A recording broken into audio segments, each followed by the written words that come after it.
right now we're going to take a little peek behind the curtain and talk about the offer process. It's one of the things we do in depth at Fox Marin well in advance of actually offering, so that you're not white knuckling it as a first time buyer through the process of actually offering on a property for the first time. And that is why I have brought out none other than the Queen of Acquisitions, VP Sales Fox Marin, Jessica Spillas. Jess, so great to have you here. Thank you for having me, Ralph. So what happens? Let's talk about the structure of an offer and how that works, and what, as a first-time buyer, you should be thinking about when it comes to offering on a property. That's a great question. So, where I always start with my buyer clients is the discussion around the deposit check.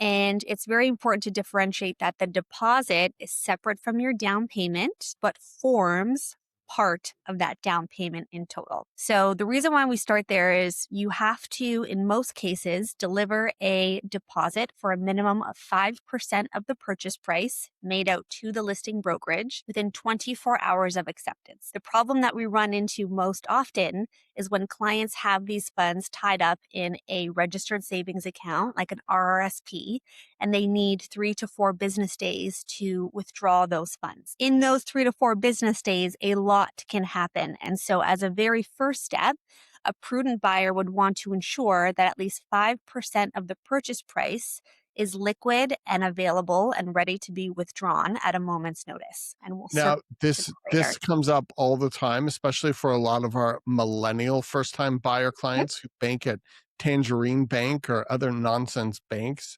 where they just don't have access to funds. And it is the most important thing when you offer, especially if you're competing, to have that 5% deposit check ready to go. It can even be from a line of credit, and then you can repay it from your RSPs or TSFAs later. But it's really important to always know that you have access to those funds, because when you find the one that you love, and they're out there, let me tell you, you want to jump really, really quickly on that property, and you want to be able to get that check when you need it. And this is something we talk to clients so much about on the onboarding process. And they're like, yeah, don't worry. And then 2.5 months later, they totally forgot. And they're like, what do you mean? I need this check right now? And Jessica is like, yes, you do.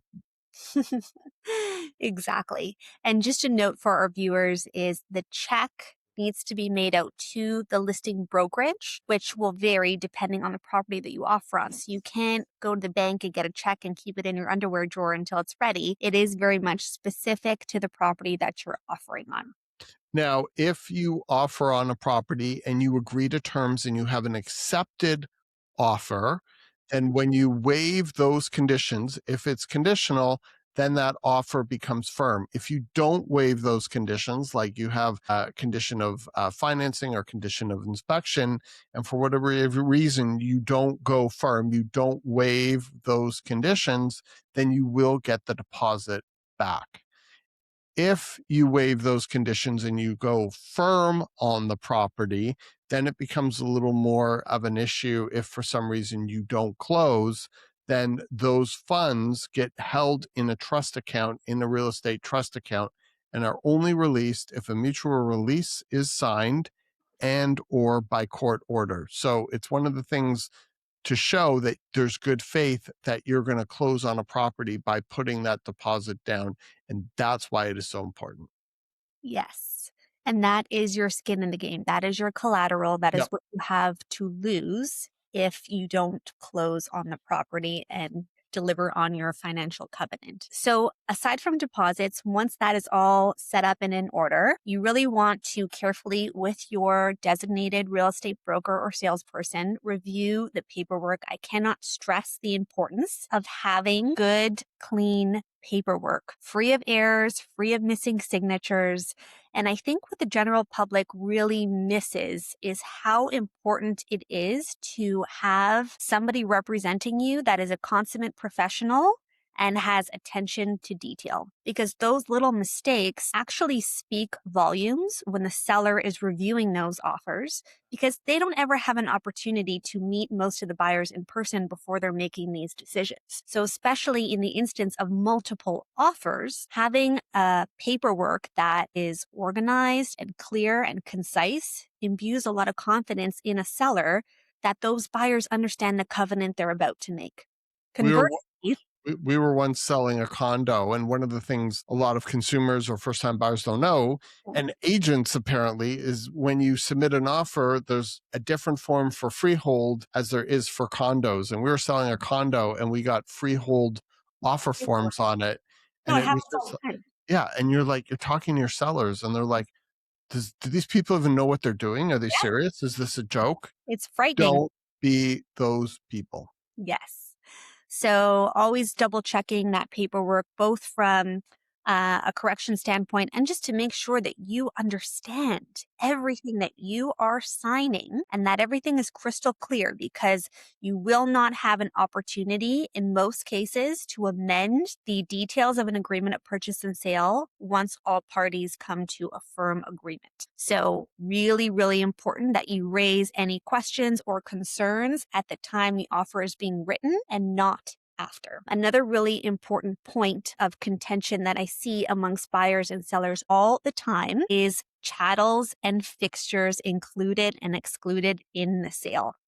Now, in case anyone doesn't know, a chattel is essentially any movable object. So imagine if you flip a house upside down, anything that moves is considered to be a chattel, and anything that stays put or is fixed to the property is considered to be a fixture. So in the province of Ontario, the assumption in every case is that fixtures are always included unless explicitly stated otherwise, and chattels are always excluded unless explicitly stated otherwise. So it's really important to be crystal clear on what a buyer wants included, because if it's, for example, window coverings, a buyer fails to include window coverings in a sale and they close on the property and there's no window coverings there, you can't really do much about it at that point. You have no legs to stand on. The agreement states that anything that is movable, window coverings included, would not be included in a sale. And the other thing I'll add to that is there are some items that would be considered gray areas. Another common one I see is something like a TV wall mount. It's Hmm. always good to be as specific as possible in this section just to avoid disappointment and confusion.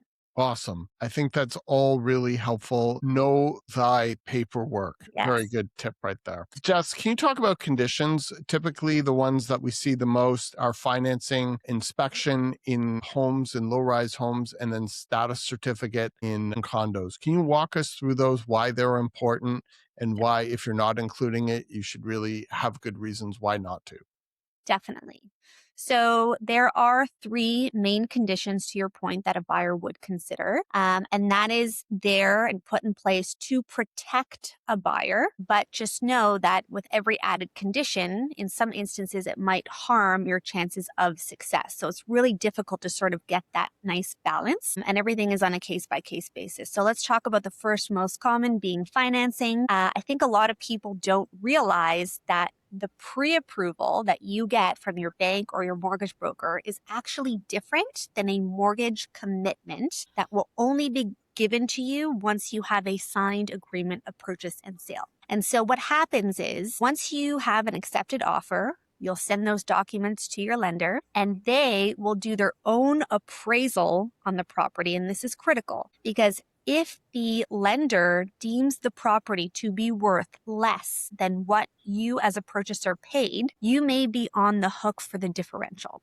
And if you don't have that differential, then you may not be able to close on the property and thus lose your deposit. So really, really important to have as many assurances as possible going into something like this, that you're not going to run into any issues between the time that you have your pre-approval till the time you get your mortgage commitment. And that's where pricing is so fundamental, because you're actually having the opportunity to see what an appraiser is going to look at in terms of comparables to make sure the number you are putting down makes sense and is justifiable. So basically, when you exercise your right to include a finance condition, it's so you can make sure that you're going to get that commitment without issues. And typically it's for a 3 to 5 day period. That's what we see most commonly, but the timeline, of course, is negotiable.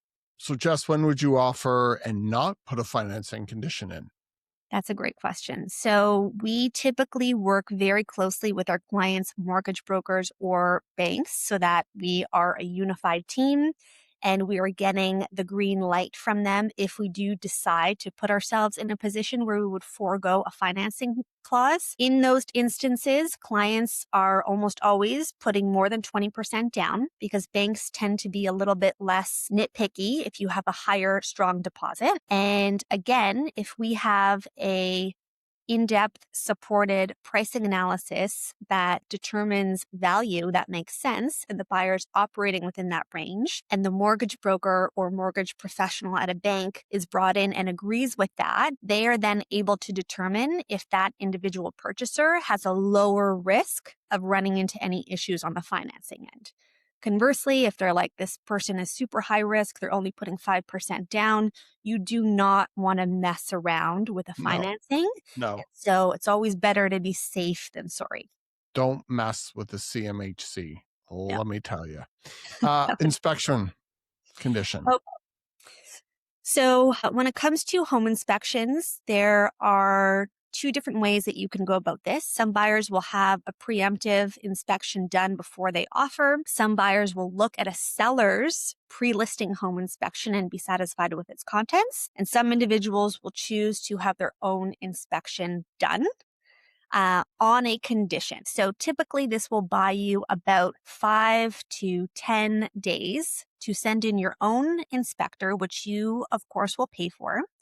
And the clause essentially reads that the buyer needs to be satisfied with the contents of the inspection prior to proceeding. So these buyer-focused conditions are to the benefit of the buyer, which means if the buyer does nothing during the conditional period, the agreement automatically becomes null and void, and you will get your deposit back in full without deduction or delay. I believe the timelines is about a week the brokerage has to return your deposit. So if you have your inspection done and you are satisfied with its contents, you will sign either a waiver removing the condition or an amendment deleting the condition or what's called a notice of fulfillment. There's a multitude of ways that you can go about satisfying this condition. But the good news is that you have to actually confirm that you're ready to move forward. So you are in control of that waiver and of the clause and of the timelines.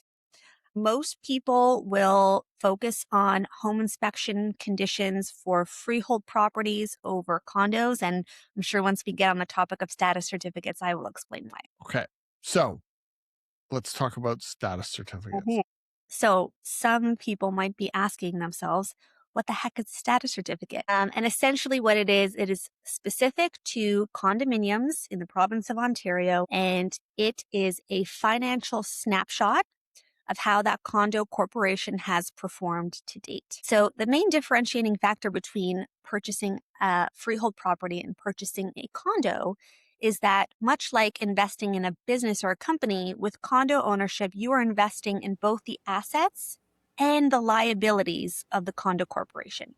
And so it's really important that you have the opportunity to understand what those assets and liabilities are and what your exposure level is at, because you don't have as much control over how things are being managed and organized like you do when you own a freehold property. So it's really important that you have an opportunity to look into those financials with a real estate lawyer. This is not something that you or your realtor can review. It's typically a 200-page document, and it has everything from the building rules, the history of litigation. It also has the anticipated maintenance fees, and if there are any active special assessments, those will be noted. Now, the thing to understand with status certificates is two things. Number one, they're only good for a period of 30 days. So you really want to make sure that the status you're reviewing is within that 30-day timeline. The second is that when it comes to condos in the province, the responsibility of the condo corporation is to have an engineer visit the property every 3 years to inspect the property and put together a schedule of maintenance and repairs. So that means that your status certificate, in most instances, is only going to give you assurances up to a 3-year period. So when anyone is reviewing a status certificate in a condo, if you are at the end of that 3-year period, you really only have a few months before a new budget is produced, new maintenance fee increases are decided upon, potential special assessments are noted at this time. So your risk level really changes dependent on where you are at within this timeline. So always paying attention to those dates is key. And the age of the building also plays into that. So, lots to think about when putting together an offer. One of the things that people don't really necessarily think much about, especially first time buyers, are irrevocables. So, can you go through just what an irrevocable is and why, from a strategy standpoint, it's important when submitting an offer? For sure. So the best way to explain what an irrevocable is, is essentially an expiration of your offer. It's put in place so that you don't submit an offer today, move on with your life, and then the seller calls you a week later and says, guess what? I accepted your offer. It's also strategically used in some instances to apply pressure to a seller to make a decision within a defined period of time and also mitigate the risk of somebody else coming in and competing with your offer. So a very common scenario that we see, especially in more competitive situations, is some agreements of purchase and sale will only be good for a period of 2 hours. So things move really, really quick in the city of Toronto. And So yeah, and the reason is if you're submitting an offer and you put 24 hours, yeah, then the listing agent, if they're a good listing agent, will contact everyone else who has seen the property and do their best to conjure up a second offer. And the last thing you want when you're offering on a property is to be competing when you're hoping to be negotiating. And yes, that opens up a whole other dynamic, which you obviously want to avoid. totally, totally. So Jess, any last thoughts for a first time home buyer thinking about the offer structure or how to put pen to paper when submitting an offer? Now that we've kind of given just a rough outline of it, maybe from a high level strategy standpoint, or what you should be thinking about leading up to the point of actually offering on a property. Yeah, I think it's really important to understand your right to conditions. I mean, we highlighted 3 of the major ones, but there are a lot of others, more nuanced conditions Mhm. you can consider. So I think starting with partnering with a professional that has the experience and can give you all of your options and help you strategically formulate an offer that both protects you, but is still competitive if you are in a competing situation. And I think it's really just about understanding your leverage in the marketplace. Like that's a bit of a moving target, right? Mhm. So having somebody that can read the room and read a situation and say, okay, you can come to the table with all the conditions and, and offer 300,000 below the list price, or somebody that says, listen, this is going to be a hyper competitive situation. We want to protect you, but we also want to increase your odds of success. So these are the things that we need to do to protect ourselves if we are going to remove conditions so that you can move forward and capitalize on a good opportunity. Who knew there'd be so much strategy to offering on a Sure. property? Sure. Jess, thank you so much for sharing your thoughts. I'm sure viewers have appreciated it. Yeah, it was really great to have you on. Awesome. Thank you.